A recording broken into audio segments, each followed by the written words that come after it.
રાજકોટમાં મહાપાલિકાએ 7 mobile tower seal કર્યા છે। ટેક્સ ન ભરતા મહાપાલિકાની કાર્યવાહી। ભગવતીપરા, મોરબી રોડ, સંત કબીર રોડ પર કાર્યવાહી કરવામાં આવી। બીએસએનએલ અને જીઓ કંપનીના મળીને 7 ટાવર સીલ કરવામાં આવ્યા।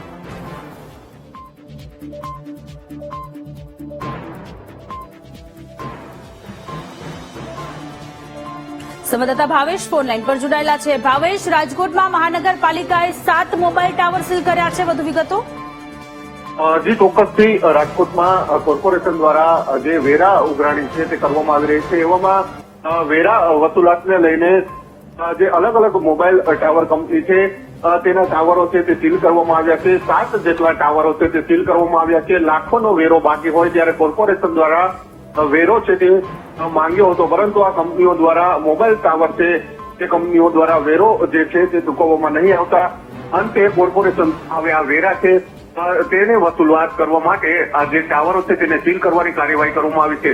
શહેરના જે મોરબી રોડ છે, ભગવતીપરા વિસ્તાર છે, 150 ફૂટ રિંગ રોડ છે, આ સહિતના રોડ ઉપર જે ટાવરો આવેલા છે, મોબાઈલ ટાવરો છે તેને સીલ કરવાની કાર્યવાહી છે તે હાલ કરાઈ છે। જી આભાર તમામ વિગતો માટે।